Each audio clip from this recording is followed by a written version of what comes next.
सुश्री इकरा चौधरी जी, please आप बोलिएगा। धन्यवाद सभापति जी। मैं सबसे पहले दाद देना चाहती हूँ इस बिल के टाइमिंग की कि अभी ईद की रौनक बुझी भी नहीं थी और हमारी जड़ों पर एक नया फरमान लाया गया। पहले उत्तर प्रदेश में मुसलमानों को नमाज पढ़ने पर रोक लगाई और फिर सौगात में ये बिल लाया गया। निसार में तेरी गलियों पे है वतन, जहाँ चली है रिवाजो गैर कि कोई ना सर उठाकर चल सके। मैं सभापति जी आपको ये बताना चाहती हूँ कि ईद के मौके पर एक विधवा महिला अपनी लड़की के साथ मेरे पास आई और उसने बताया कि वह एक वक्फ की प्रॉपर्टी में रहती है, वही उसके सर पर छत का काम भी करती है और उसकी रोजी रोटी भी वहीं से आती है। वो इस बिल को लेकर इतनी फिक्रमंद थी कि कहीं उससे वो उसकी संपत्ति ना छीन ली जाए। वो अकेली एक ऐसी महिला नहीं है, ऐसे लाखों लोग हैं जो वक्फ की गरीब महिलाएं जो वक्फ की संपत्ति से अपना रोजगार चला रहे हैं। और ये जो वक्फ बाय यूजर क्लॉज के हटाने से लाखों वक्फ की जायदाद अपना स्टेटस खो देंगी और लाखों लोग इसी तरीके के लोग सड़कों पर आ जाएंगे। वक्फ क्या है? वक्फ बाय यूजर क्या है? इसका ये मतलब है कि कोई जायदाद अगर सालों से दीन और भलाई के कामों के लिए इस्तेमाल हो रही हो तो वो खुद ब खुद वक्फ मानी जाएगी। हिंदुस्तान की अदालतों ने भी इस बात को तस्लीम किया है। वक्फ बाय यूजर सिर्फ वक्फ बोर्ड को ही मिली कोई खास सौगात नहीं है, ये बल्कि सभी अन्य धार्मिक ट्रस्टों को परंपरा और यूज के आधार पर बिना किसी डॉक्यूमेंटेशन के धार्मिक चरित्र को डिक्लेयर करने का राइट मिला हुआ है। भारत के संविधान के आर्टिकल 13 क्लॉज 3 में कस्टम और यूसेज को कानूनी वैधानिकता प्रदान करता है। इसी आर्टिकल से वक्फ बाय यूजर भी निकला गया है। इस बिल के कानून बनने पर वक्फ बोर्ड तो इस प्रोविजन से हाथ धो बैठेगा, लेकिन अन्य धार्मिक ट्रस्टों को यह सुविधा जारी रहेगी। इससे भारतीय संविधान के आर्टिकल 14 और 15 का सीधा उल्लंघन है, जो धर्म और जाति के आधार पर भेदभाव और कानून के सामने सभी की बराबरी पर जोर देता है। मैं इसके साथ ये भी कहना चाहती हूँ कि सत्ता के लोग जो एक दूसरे की पीठ थपथपा रहे हैं कि वक्फ बाय यूजर का जो अमेंडमेंट इन्होंने दिया उसको एक्सेप्ट कर लिया गया है, लेकिन इनकी शरारत यह है कि उसके साथ ही एक ऐसा प्रोवाइजो इसमें शामिल किया गया जिसके आधार पर यह कहा गया है कि अगर कोई भी वक्फ की संपत्ति विवादित हो तो वो अपना वक्फ स्टेटस खो देगी। तो जो अमेंडमेंट इन्होंने दिया है जिसको एक्सेप्ट कर लिया गया है उसका कोई मतलब नहीं है, ये इनकी नीयत है जो साफ जाहिर हो रही है।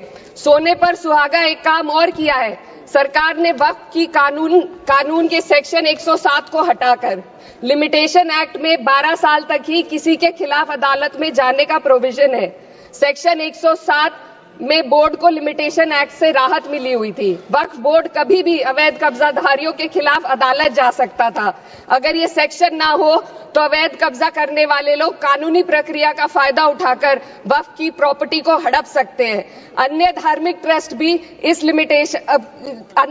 ट्रस्टों पर भी ये लिमिटेशन एक्ट लागू नहीं होती, तो फिर वक्फ बोर्ड के साथ ये सौतेला रवैया क्यों किया जा रहा है? धर्म को देखकर दोहरी नीति क्यों अपनाई जा रही है? सेक्शन 107 और वक्फ बाय यूजर को अगर एक साथ पढ़ा जाए तो इससे लाखों वक्फ की प्रॉपर्टी पर कब्जा किया जाएगा। इसलिए ये बिल मुसलमान की भलाई का नहीं बल्कि उनके वजूद और विरासत को मिटाने का बिल है। हिंदुस्तान में बहुत सारे धार्मिक ट्रस्ट हैं जिसमें उस खास मजहब के लोग शामिल होते हैं और उसका इंतजाम करते हैं, और ये बात समझ में आने वाली भी है क्योंकि जो व्यक्ति अपने मजहब के रीति रिवाज को जितना अच्छे से समझ सकता है किसी अन्य मजहब का व्यक्ति नहीं समझ सकता। आर्टिकल 26 क्लॉज 2 के तहत धार्मिक संप्रदाय को अपने मजहबी इदारों के एडमिनिस्ट्रेशन का हक देता है, लेकिन वक्फ बोर्ड के बारे में इसको उल्टा किया जा। Sir 2 minute sir please 2 minutes. सरकार इसे एक सेक्युलर बॉडी मान रही है और इसमें गैर मुस्लिमों को शामिल करने की बात कह रही है। आपके मुंह से सेक्युलरिज्म की बात सुनकर अच्छा लगा, लेकिन अगले ही पल ये भ्रम टूट जाता है क्योंकि आपको सिर्फ दान देने के लिए प्रैक्टिसिंग मुस्लिम का आपने क्लॉज डाला है, लेकिन बोर्ड में बैठने के लिए मुस्लिम होने की कोई आपकी क्लॉज नहीं है। तो इससे आपकी जो दोहरी नीति है वो साफ जाहिर होती है। ये वही सरकार है जिसने राम जन्मभूमि ट्रस्ट में ये लिख दिया कि जिला अधिकारी भी अगर होगा तो हिंदू होना चाहिए। कोई मुझे बताए कि वहां पर सेक्युलरिज्म का रस क्यों नहीं घोला गया। सर, आखिर में मैं अपनी बात को खत्म करने से पहले महिलाओं का मुद्दा बार बार उठाया जा रहा है। सरकार का कहना है कि बोर्ड में मुस्लिम महिलाओं को रिप्रेजेंटेशन देंगे। इस कानून से पहले भी मुस्लिम महिलाएं बोर्ड में मेंबर रह चुकी हैं और मिनिमम 2 का प्रोविजन था, उससे ज्यादा भी हो सकती थी। सर, मैं ये कहना चाहती हूँ कि सरकार ने महिलाओं के लिए ऐसा कौन सा नया काम किया जिसका ढिंडोरा सरकार का हर सदस्य पीट रहा है। इस बात की तायीद अगर आपकी तरफ से कोई मुस्लिम महिला करती तो हम उसका यकीन भी करते, लेकिन अफसोस आपकी इतनी लंबी कतार में एक भी मुस्लिम महिला नजर नहीं आती है।